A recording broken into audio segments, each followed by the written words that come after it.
Imagino que ya todos saben cuándo empezamos con los primeros parciales, ¿verdad? El 17, licenciada. Sí, así es, para que estén preparados. Las unidades que voy a evaluar es la 1, 2 y 3.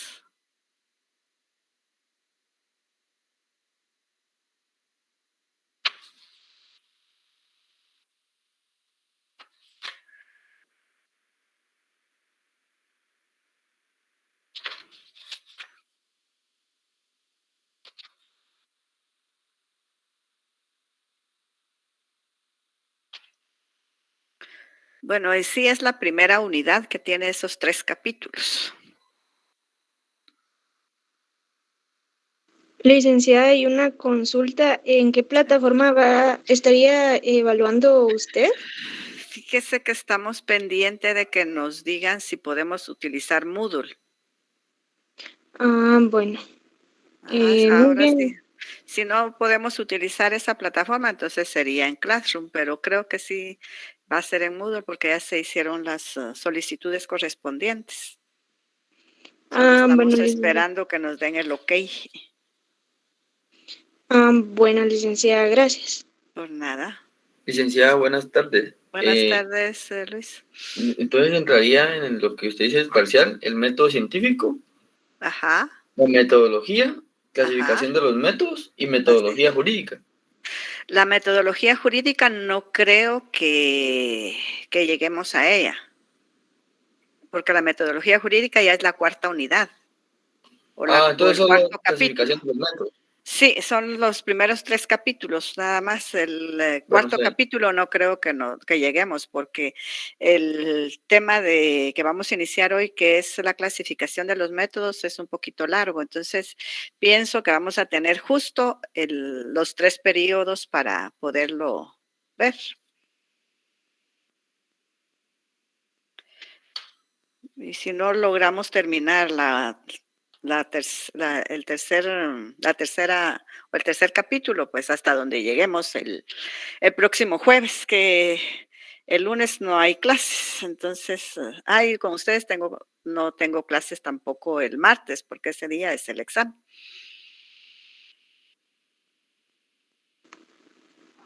Licenciada, y así como en Moodle, ahorita estaba cerciorándome yo de que en el área donde puedo ver mis cursos no me aparecen todavía los de este semestre, entonces... No, por eso les estoy explicando que estamos esperando que agreguen todos los correos electrónicos de los estudiantes de este semestre.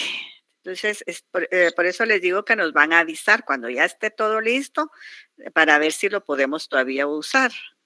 Si no, entonces sería por Moodle, por Classroom. Yo les aviso, para eso está el contacto del grupo, para avisarles en cualquier momento si hay algún cambio. Sí, licenciada, muchas gracias. Por nada.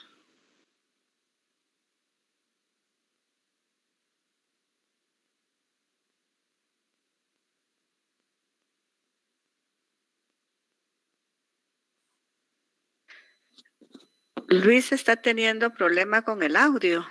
¿No me escucha? Sí, licenciada, viera que se traba mucho. ¿Lo mismo pasa con los demás compañeros o solo con Luis? No, licenciada, yo la oigo normal. ¿Sí me escuchan normal? Sí, licenciada, de plano, internet de él. Entonces sí es problema de Luis. Voy a revisar porque incluso estaba haciendo otras cosas y el internet está funcionando bien, dijo, pero voy a salir de la reunión y volver a entrar porque siempre me Sí, pasaba a eso, ¿no? veces eso ayuda, el salir y Sí. volver a ingresar. Bueno.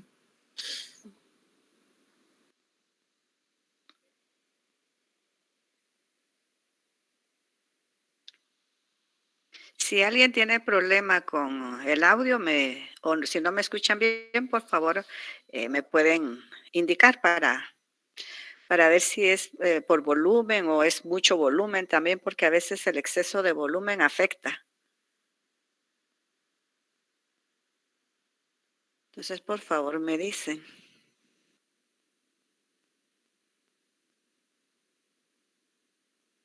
Yo le escucho un poquito bajito, licenciada. Bajo. Sí. Vamos a ver si todavía tengo. Darle un poquito más de volumen. ¿Me escucha mejor? Sí, un poquito. Luis, ¿ya escucha mejor? Sí, licenciada, ya. Creo Ya. que era problema de la plataforma que se había bugueado. Sí, es que es un problema esto, ¿verdad? Pero como les digo, cualquier cosa me dicen y yo reviso o revisan ustedes para ver quién es el del problema.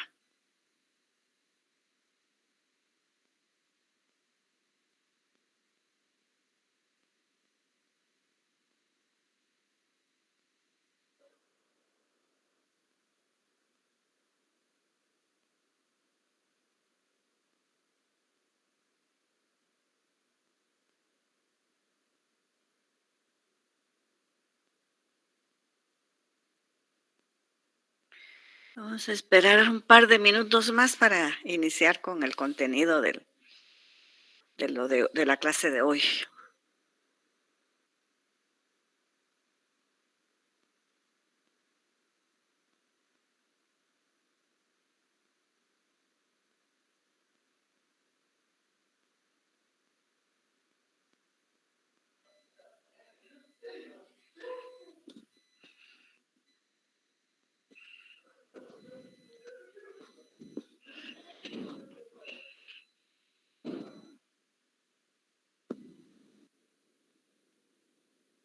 Si escuchan alguna interferencia o algo me dicen porque hay unos niños en la vecindad que a veces pegan de gritos y se escucha hasta aquí donde yo estoy.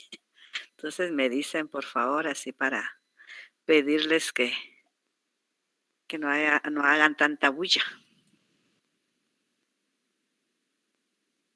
Como que es la hora en que se ponen a jugar.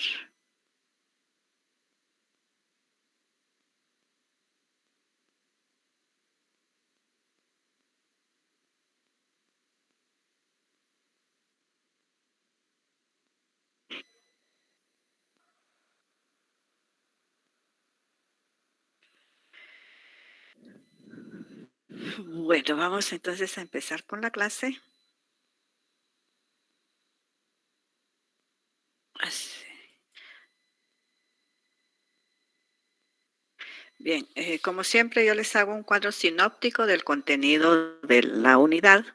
Esta parte es la que se relaciona a la clasificación de los métodos y es la tercera, ya sea podemos decir que sería la tercera, bueno, sí, sería el tercer capítulo de la primera unidad, porque entonces vean este capítulo número 3, como les anoté aquí, se refiere, como les decía, a la clasificación de los métodos. Y los podemos dividir en metodología cuantitativa. Dentro de ellos está el método experimental, el exploratorio, el descriptivo y el correlacional. En los métodos cualitativos está el estudio etnográfico, estudio de casos y la investigación-acción. Esto es entonces el contenido de este capítulo.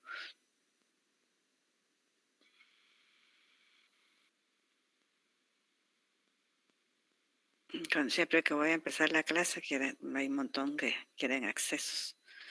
Bueno, entonces como les decía, este es mi cuadro sinóptico del contenido de este tercer capítulo. Bien, cuando hablamos de clasificación de los métodos, recuérdense que, como se dijo al inicio, estos 3 capítulos iniciales se refieren a lo mismo, están relacionados entre sí. Y también, como hemos visto, cada ciencia desarrolla una metodología apropiada a su objeto de estudio. Y los autores que se identifican con el paradigma positivista de un método científico común que cada ciencia hace propio y lo adapta a sus necesidades. O sea que los positivistas pues se identifican con algún método. Podría ser los positivistas o también el interpretativo. Entonces, por eso se habla de un método científico como único, del que salen todas las variantes metodológicas según el objeto de estudio que cada ciencia impone. Esto es lo que indican los positivistas respecto al método científico. Para ellos es un método único del que salen varias variantes según el objeto de estudio. Recuérdense que cada ciencia tiene su propio objeto de estudio. Como el derecho, su objeto de estudio es crear normas y leyes que van a ayudar al comportamiento de las personas ante la sociedad. Entonces, cada ciencia tiene su propio objeto de estudio. Y los partidarios del paradigma interpretativo aseguran que existen varios métodos. Descartan que la ciencia sea una sola. Piensan más en diferentes esferas del conocimiento que requieren distintas metodologías en la realización de sus investigaciones. Como ustedes se recordarán, en el semestre anterior, cuando vimos la ciencia, dijimos que la ciencia era una sola y estaba dividida en 3 grandes ramas, y cada una de sus ramas tenía también sus propias ramas y su propio objeto de estudio. Entonces, pero ahí no estábamos hablando de ninguna metodología ni de paradigmas, sino que estábamos hablando de la ciencia en general. Si se dan cuenta acá, los partidarios del paradigma interpretativo no descartan la idea de que la ciencia sea una sola. En cambio, los del paradigma positivista indican que sí, la ciencia es una sola. Siempre hay contraposición en algunas metodologías, no siempre van a ser iguales. Y de esto se trata, ¿verdad? Que siempre hayan cuestiones diferentes. No sé si está claro esto.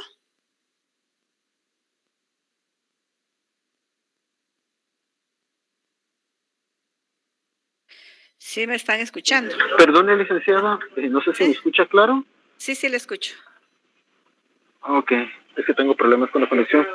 Entonces, el positivismo, perdón si me salto, también No dice que todo tiene una explicación razonable científica.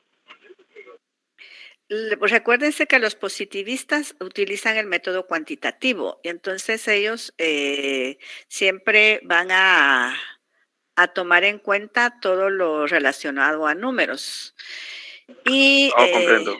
y No por las eso, cualidades. sí, es una de las cualidades que utilizan los métodos cuantitativos. Entonces, por eso Por es que ejemplo, sería más valiosa una encuesta que una lista de cotejo, por ejemplo. Sí.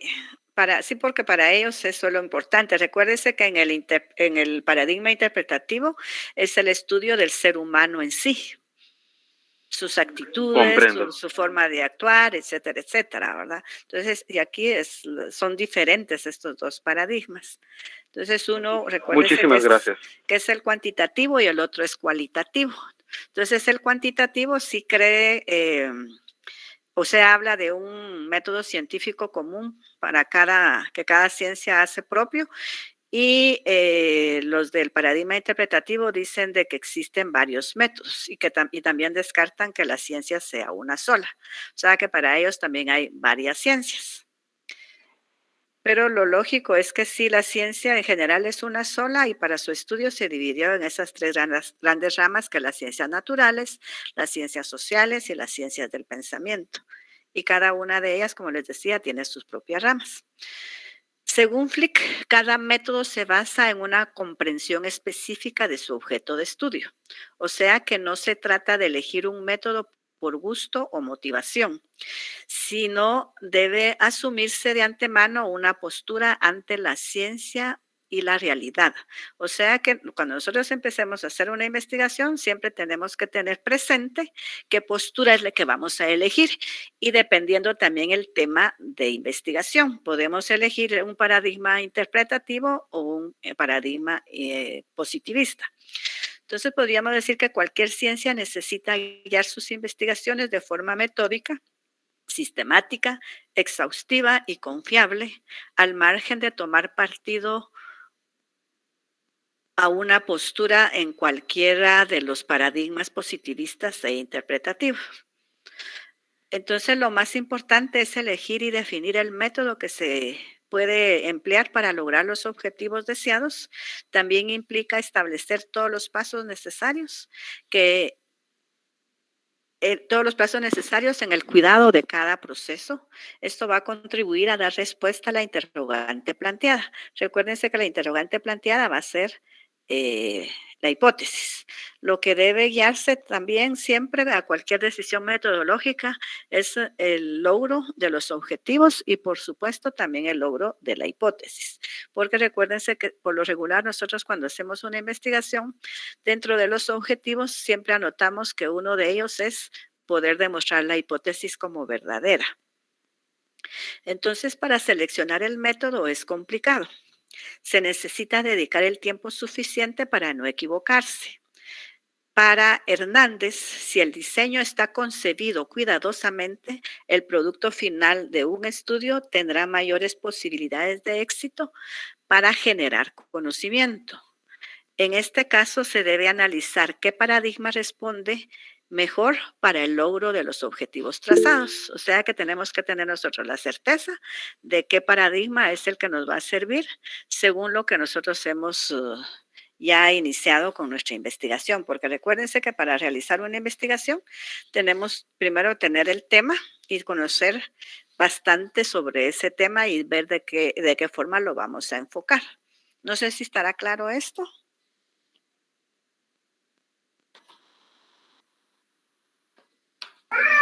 Sí, licenciada, gracias. Bien. Entonces, vamos con las metodologías cuantitativas. Aquí vamos nuevamente a ver lo que vimos, lo que les puse aquí en mi cuadro sinóptico. La metodología cuantitativa es donde vamos a ver estos métodos: el experimental, el exploratorio, descriptivo y correlacional. Esos están dentro de la metodología cuantitativa. Entonces, decimos que el paradigma positivista genera métodos de investigación que se conoce como métodos cuantitativos. Por medio de ellos se puede obtener datos estadísticos, porcentajes, etc. Este paradigma plantea al investigador principiante una gran ventaja. Ofrece pasos lineales y operaciones certeras. ¿Se acuerdan que vimos por qué son operaciones lineales las que utiliza la metodología, la metodología cuantitativa o paradigma positivista? Es que inicia con una idea para terminar con el análisis de todo el proceso y va de una forma lineal. Entonces, presenta una estructura sistemática que permite planificar todo cuidadosamente, solo que sus resultados no son tan profundos y ofrecen una perspectiva externa del fenómeno analizado, ya que se relacionan con las ciencias naturales. Aquí les encontré yo algunas características del método de investigación cuantitativo. Dice que permite la enumeración y medición que son consideradas como condición necesaria.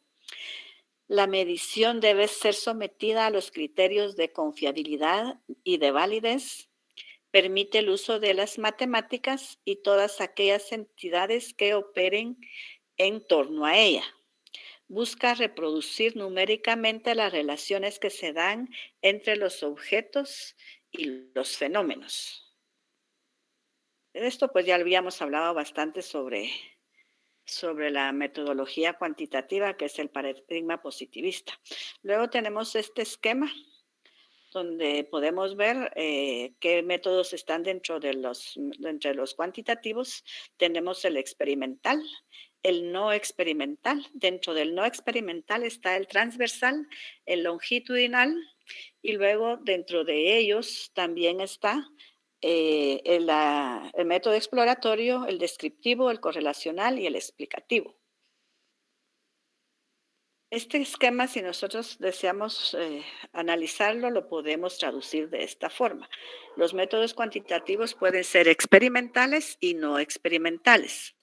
En los experimentales, el investigador manipula una situación y controla todos los procesos para establecer relaciones causa-efecto. En los estudios no experimentales, el investigador solo es un testigo que observa, registra y analiza lo que existe en la realidad tal como se presenta.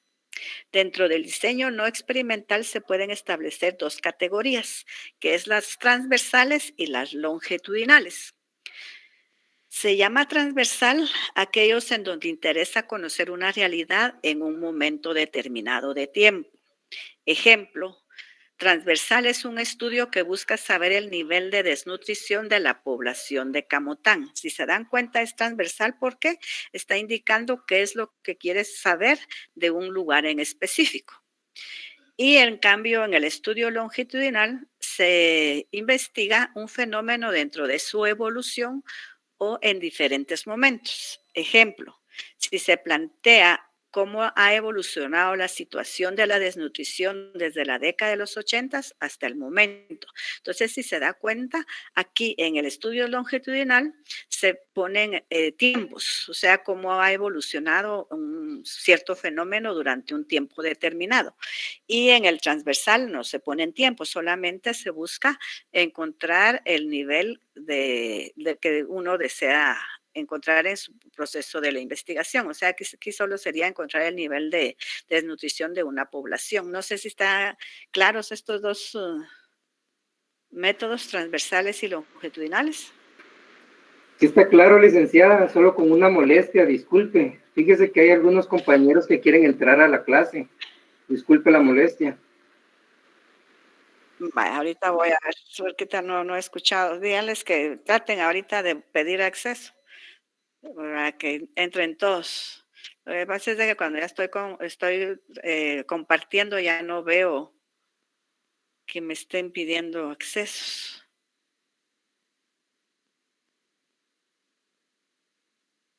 No sé si hay más. Ah, sí, hay otros. Que la hora que ya son las 6:15 también.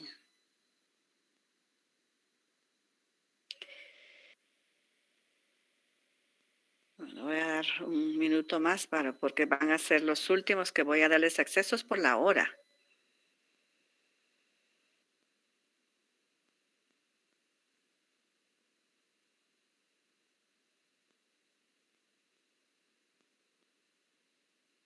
¿Saben si hay alguien más esperando?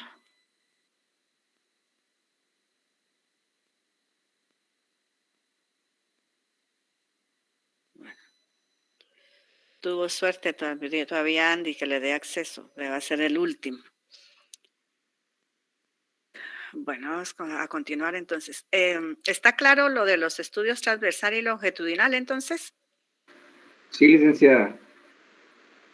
Bien, entonces vamos al método experimental. La investigación experimental, esta se caracteriza porque manipula la realidad, o sea que provoca ciertos hechos para observar lo que ocurre. Esta clase de investigación surgió en las ciencias naturales y sigue siendo en ese ámbito donde más se practica. Ejemplo, las compañías farmacéuticas realizan experimentos en animales.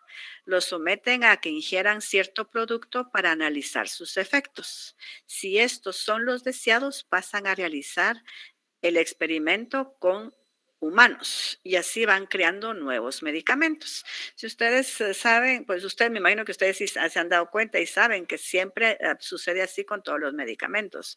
Igual sucedió con la vacuna de COVID, primero se puso a un grupo de animales y luego ya se puso a un grupo de personas que se prestaron para ello y cuando ya vieron de que sí funcionaba fue cuando ya se empezó a fabricar y poderla ya poner al servicio de las personas, ¿verdad? Entonces, a esto se refiere este experimento, a esto del método experimental.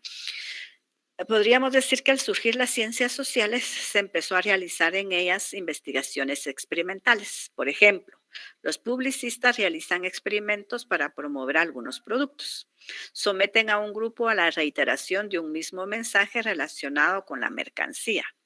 Luego averiguan las emociones que el producto genera en los participantes. Y esto creo que ustedes también no lo ha pasado desapercibido, siempre que, incluso cuando ven Facebook, de repente están viendo algo y les aparece ahí un anuncio sobre algún alguna mercancía. Entonces es una forma de estar insistiendo con la reiteración del mensaje para que la persona se interese y compre el producto. También es un experimento. En términos generales, entonces se llama experimento a un proceso mediante el cual se realizan ciertas acciones programadas y planificadas para ver lo que ocurre con la realidad experimentada. Para Hernández, un diseño experimental se refiere a un estudio en el que se manipula intencionalmente una o más variables independientes, que en este caso serían supuestas causas, o sea, los antecedentes. Recuérdese que las causas es la variable independiente y es antecedente porque esto sucede antes del efecto, porque para que se dé un efecto debe haber una causa. Entonces, por eso se dice aquí que son supuestas causas, o sea, los antecedentes, para realizar las consecuencias que la manipulación tiene sobre una o más variables dependientes, que serían supuestos efectos, que serían los consecuentes. O sea, consecuentes quiere decir que se da después, ¿verdad? Antecedentes se da antes, dentro de una situación de control para el investigador. Entonces, en el método experimental cobra sentido las variables independiente y dependiente. El experimento requiere que se manipule la variable dependiente para verificar algún aspecto de la independiente. Si nosotros vemos en la página 48, hay un ejemplo. Dice, imaginemos que se desea conocer los efectos que ocasiona el consumo de sábila en pacientes con problemas gástricos. En este caso tenemos las siguientes variables. La variable independiente, que serían los efectos del consumo de sábila. La dependiente serían pacientes con problemas gástricos. Entonces, el experimento consistirá en administrar cierta dosis de la variable independiente, o sea, la sábila, a una cantidad determinada de pacientes con problemas gástricos, que sería la variable dependiente. Entonces, aquí el investigador parte de una hipótesis, afirma que la variable independiente es causa o provoca ciertos efectos en la dependiente. Para verificar si se cumple o no lo afirmado en la hipótesis, se realizará el experimento, es decir, se manipula una situación de manera que se pongan en contacto ambas variables. Imaginemos lo siguiente. Un profesor cree que los alumnos asimilan más por medio del aprendizaje por competencias. Esa sería la hipótesis. Entonces realiza el experimento. Elige 20 alumnos. A 10 de ellos les dicta una clase magistral sobre cómo redactar un ensayo. Luego les deja como tarea que escriban uno. A los otros 10 los somete a un taller en el cual les pide que redacten un ensayo. Conforme lo redactan, surgen las dudas. En cada una de ellas, el profesor les va explicando la teoría pertinente o les aporta textos didácticos en los que se explica el tema. Al final de la clase, los estudiantes deben terminar su ensayo y entregarlo al profesor. Posteriormente, el maestro comparará la calidad de los ensayos y determinará si se cumple o no la hipótesis de partida. Entonces, de este ejemplo, podemos nosotros encontrar algunos principios generales de esta investigación experimental y dentro de ellos hay cinco principios generales. El primero dice que el investigador realiza una manipulación intencional. Para hacerlo, planifica todas las acciones a fin de que el experimento tenga validez. El número 2, el interés del investigador se concentra en la variable independiente. En el ejemplo anterior, lo que interesa es establecer si el aprendizaje por competencias, que es la variable independiente, genera mayores índices de desarrollo en estudiantes universitarios, que sería la variable dependiente. La número 3, la variable dependiente no se manipula. En este caso, solo se registran los efectos que en ella provoca la independiente. Es decir, mide o cuantifica. En el ejemplo, el profesor realiza las evaluaciones y determina su hipótesis era o no válida. O sea, determina que si su hipótesis era o no válida. El quinto sería que al manipular la variable independiente, es necesario operativizarla. O sea que es hacerla operativo, ¿verdad? En el ejemplo, el concepto aprendizaje por competencias es algo abstracto. El investigador lo vuelve concreto al planificar una actividad práctica con 10 de sus alumnos. Ese taller en donde los alumnos van consultando la teoría conforme avanzan en la redacción de su ensayo es una manifestación correcta del concepto abstracto, aprendizaje por competencias. En la 5, para verificar si la hipótesis es válida, el investigador mide o establece el efecto que produce la variable independiente en la dependiente. Esto se logra por medio de un grupo de control. El profesor sometió a un grupo de alumnos al método tradicional de enseñanza. Al comprobar los resultados, debe establecer el grado de diferencia entre un grupo y otro. O sea que debe establecer qué diferencia de resultados se obtuvo en el grupo donde se hizo lo del aprendizaje por competencias y el grupo donde se le pidió un trabajo con la enseñanza tradicional. Entonces, si no se toman las precauciones necesarias, el experimento puede conducir a conclusiones erróneas. Imaginémonos que en el experimento de la sábila, esta se ingiere dentro de un licuado, adicionando piña y miel de abeja para quitar el sabor amargo. El investigador no podrá afirmar con certeza absoluta que fue la sábila lo que provocó el alivio del paciente. Pueden serlo también la piña y la miel o la combinación de estos 3 alimentos. En este caso, entonces, el experimento no tuvo un control de validez. No se tomaron las precauciones suficientes para garantizar que era necesariamente la variable independiente la que provocó el efecto en la dependiente. Hay 2 clases entonces de validez para un experimento, que sería la validez interna y la validez externa. Esto nos va a permitir determinar de mejor forma nuestro experimento. En la validez interna, esta se refiere a las precauciones que debe tomar el investigador para establecer con certeza la relación causa-efecto entre las variables. Lograr control de un experimento es contener la influencia de otras variables extrañas en las variables dependientes. Esas variables extrañas que se mencionan acá podrían ser la piña y la miel que no estaban en su momento en nuestro proceso de la investigación. Y así saber en realidad si las variables independientes que nos interesan tienen o no efecto en las dependientes. Esto se puede lograr cuando se establecen varios grupos de comparación o se agregan tantas variables independientes y dependientes como sea necesario.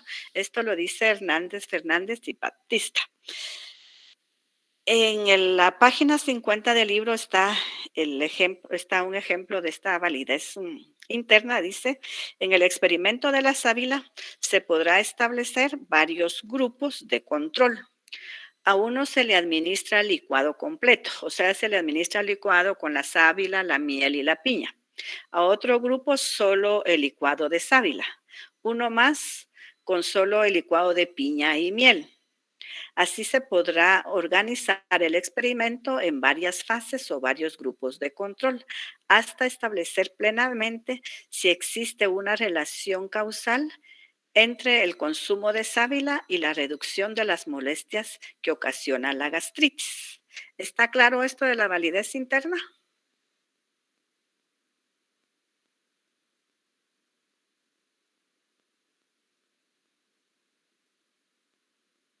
¿No hay ninguna duda? No, Lida. Luego tenemos entonces la validez externa. En esta vamos a generalizar los resultados de un experimento. Por ejemplo, si se comprueba que el grupo de alumnos que aprendieron más y mejor con estrategias de competencias, entonces se verifica que ese mismo resultado puede obtenerse en otro grupo distinto. También la validez externa se refiere a las circunstancias concretas en las que se efectúa el experimento. Es posible que justamente esos 10 alumnos seleccionados, por ejemplo, ya hubieran tenido una experiencia de aprendizaje por competencias antes y eso hubiera ayudado a una mejor comprensión. O al contrario, el grupo pudiera estar tan acostumbrado a la enseñanza tradicional que pudieran experimentar un rechazo o un recelo por la enseñanza por competencias. A eso se refiere entonces la validez externa. Aquí les encontré esto del método experimental, o sea, que dice que el sujeto investigador interviene sobre el objeto de estudio modificando a este y conseguir un resultado. O sea, que sería una hipótesis, un experimento y aquí se da el resultado. O sea, que el resultado se da a través de una hipótesis. Luego acá, el ejemplo de aplicación del método experimental. Los ejercicios de relajación previos a un examen mejoran las calificaciones que se obtengan en ese examen. Eso está bueno que lo tomen en cuenta para el 17. Dice la variable independiente, la realización de ejercicios de relajación antes de un examen. Variable dependiente, calificaciones que se obtienen en el examen. Entonces, seleccionamos 2 clases de características similares en cuanto a motivación, profesorado, horas de estudio y resultados académicos, grupo de control y grupo experimental. Ambos grupos deben estar sometidos a condicionantes similares, salvo lo relativo a los ejercicios de relajación. Entonces, pueden tomarlo ustedes como experimentos y tratan de hacer ejercicios de relajación siquiera una media hora antes del examen, posiblemente les ayude a que se concentren más en sus respuestas. ¿Está entonces claro este método experimental? ¿Hay alguna duda?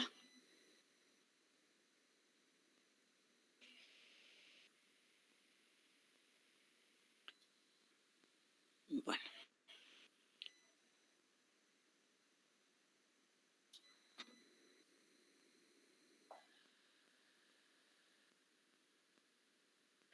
Entonces, continuamos con el método exploratorio. Si el problema planteado es novedoso, no hay suficiente información y antecedentes, puede ser conveniente un diseño exploratorio. Estamos entonces frente a una indagación no experimental, en la que el investigador solo registra los datos. Puede hacerse en un momento determinado del tiempo o realizar un estudio comparativo de un fenómeno en su evolución a través del tiempo. Explorar es aventurarse por un terreno poco conocido. Yo creo que ese término todos lo conocemos, ¿verdad? Siempre que una persona es curioso, le gusta hacer las exploraciones de las cosas desconocidas para poder llegar a conocerlas. Entonces, los estudios exploratorios se realizan cuando surge un fenómeno desconocido o novedoso. Se define una investigación exploratoria cuando la revisión de la literatura ha revelado que no hay mucho sobre el tema. Recuérdense que en todas las investigaciones debe llevar las teorías que sustentan la investigación y en este caso estamos hablando que no hay suficiente literatura o teoría sobre el tema que se eligió.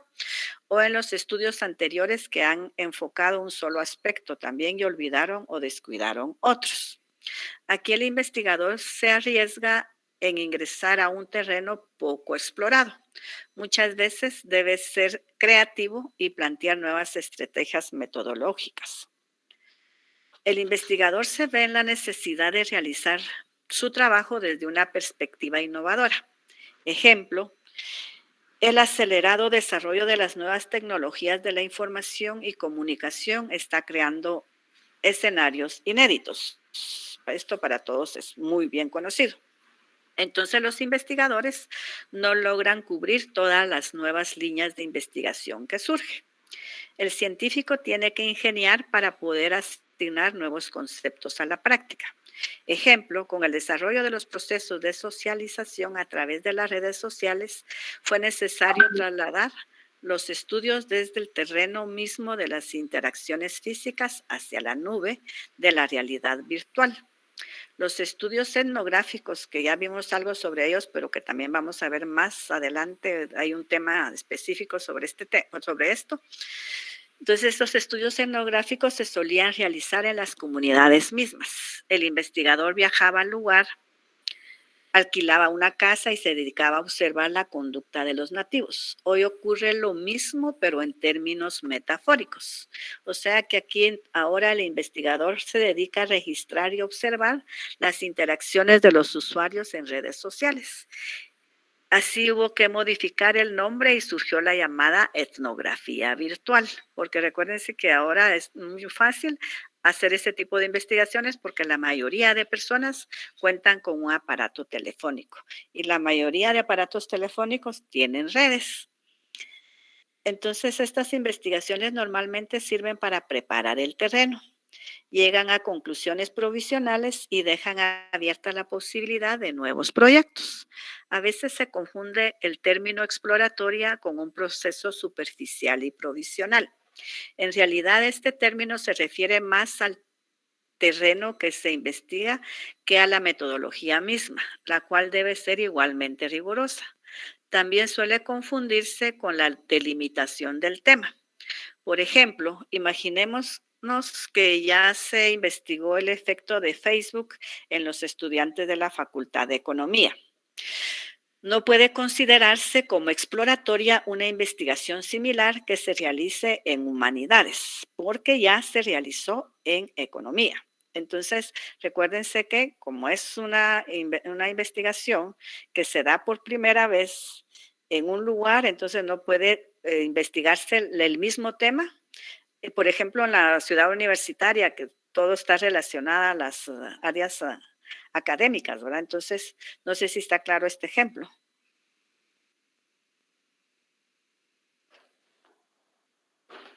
¿Está claro el ejemplo de del método exploratorio?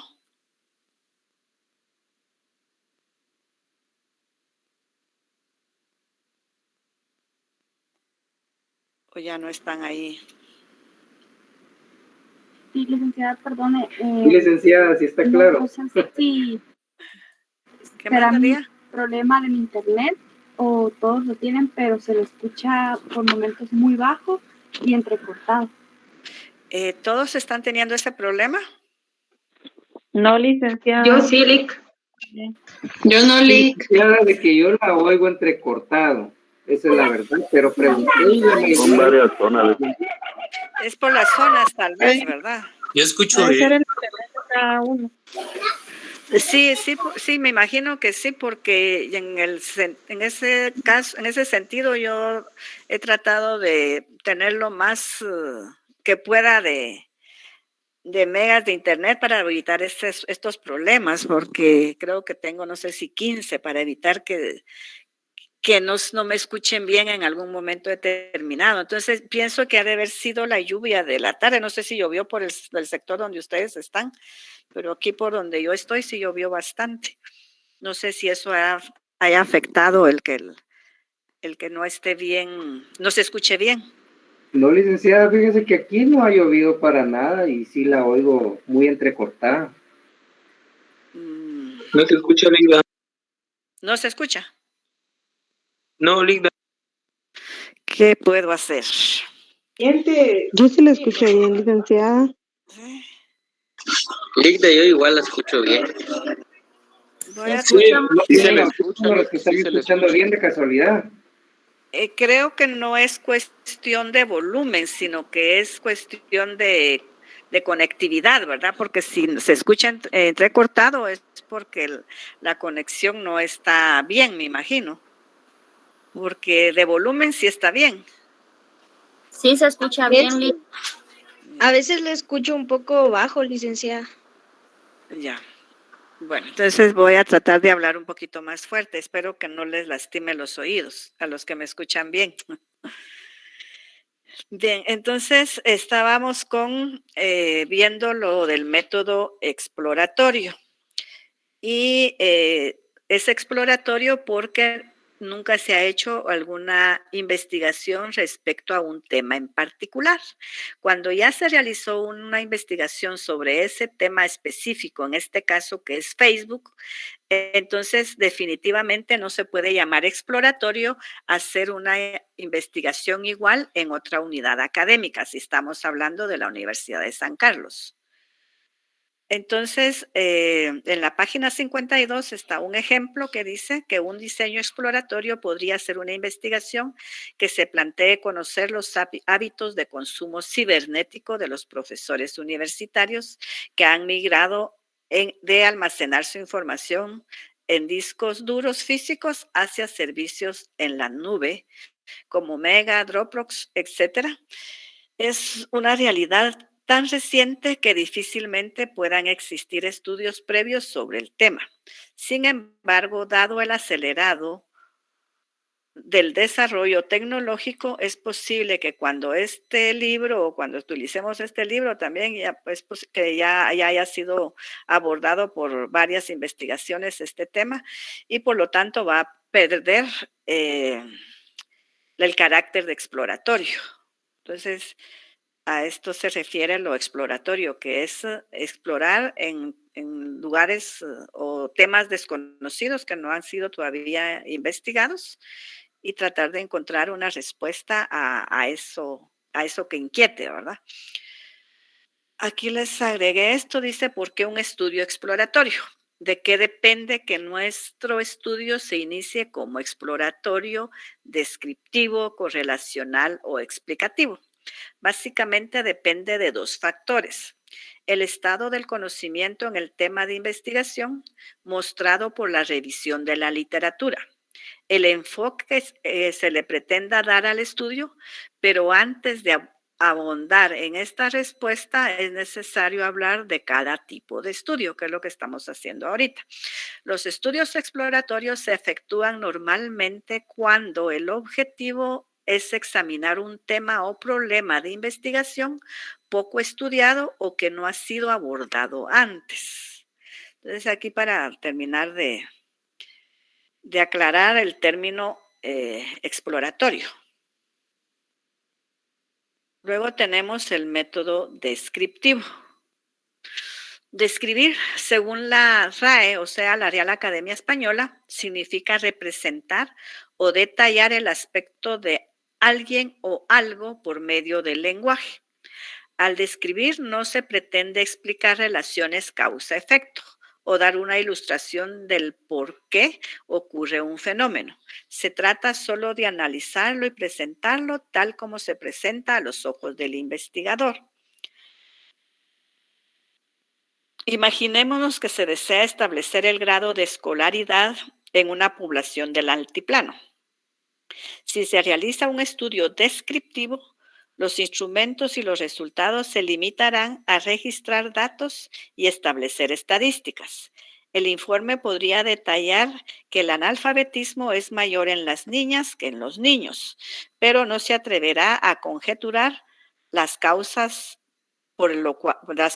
de este fenómeno. Entonces, el alcance de este método es modesto. Los estudios descriptivos muestran un cierto grado de precisión, los diferentes ángulos de un fenómeno. El investigador plantea antes los aspectos de su interés y define las variables que sean medidas y observadas.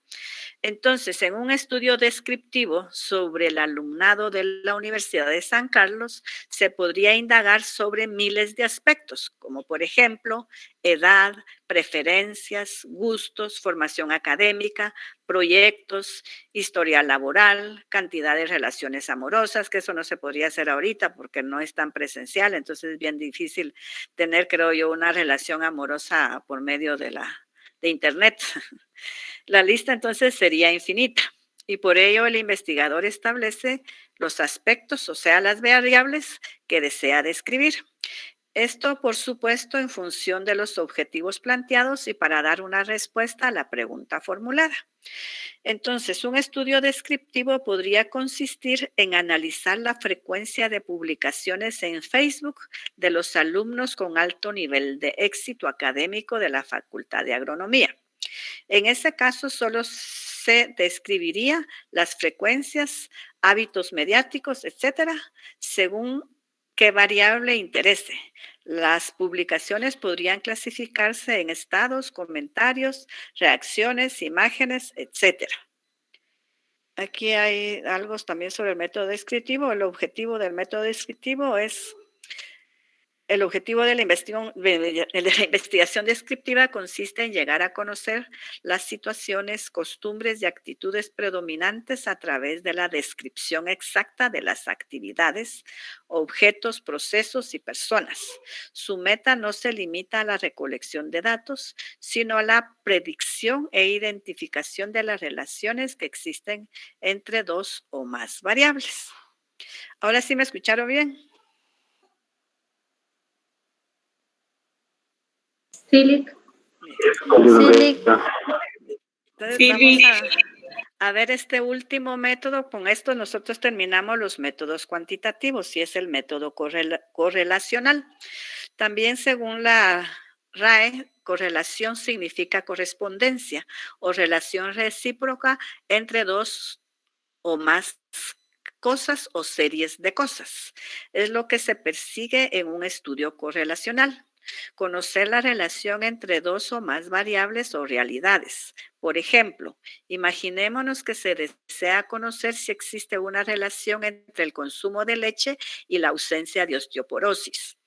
Se tiene en principio dos variantes, que sería consumo de leche y osteoporosis.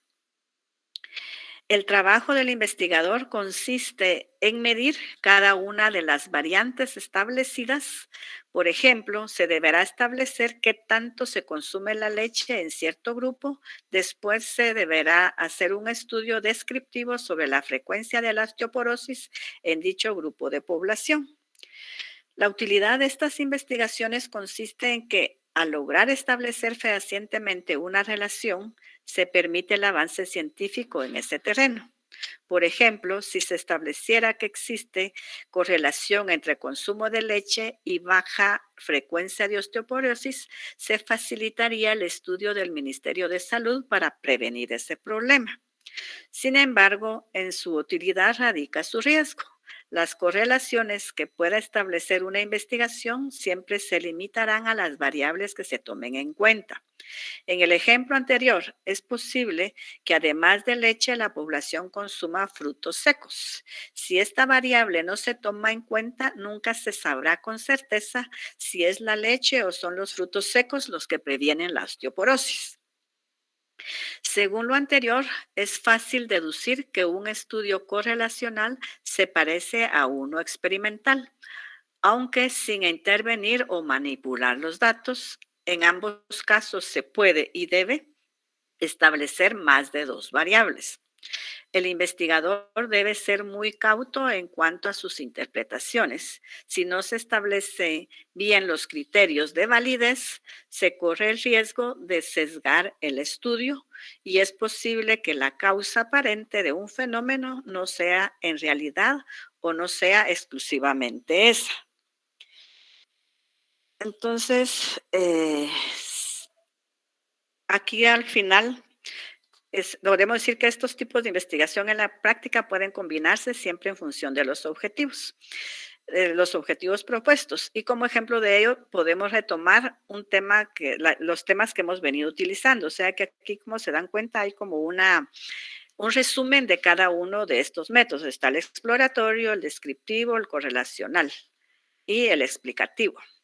Entonces, podemos decir que en el exploratorio, para ese tema sería difícil realizar un estudio exploratorio, o sea, para el tema que vimos anteriormente, de la leche.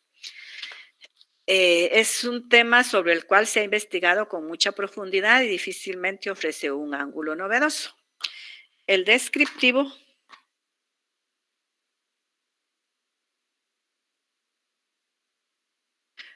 En el ejemplo se realiza en parte una investigación descriptiva, se recaban todos los instrumentos de evaluación utilizados en el periodo delimitado antes, se analiza cada instrumento y se determina estadísticamente la frecuencia de pruebas objetivas, preguntas de respuesta corta, selección múltiple, pareamiento, etcétera, etcétera.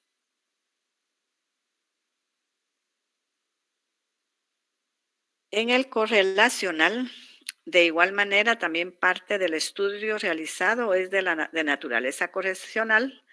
Se utilizó un instrumento en el cual se establecen las técnicas evaluativas empleadas por cada docente, de manera que se puede establecer la correlación entre una materia y determinadas estrategias de evaluación. Y en el explicativo es un conjunto. En su conjunto, la investigación que nos sirve de ejemplo es explicativa, ya que pretende dar explicación completa de la forma en que se evalúa en la Facultad de Derecho.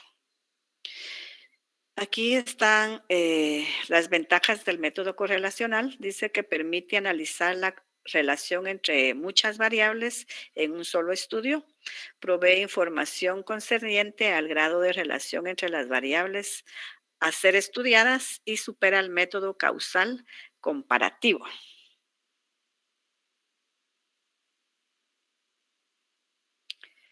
Entonces nos vamos a quedar aquí porque seguiríamos con los métodos cualitativos. No sé si hay dudas.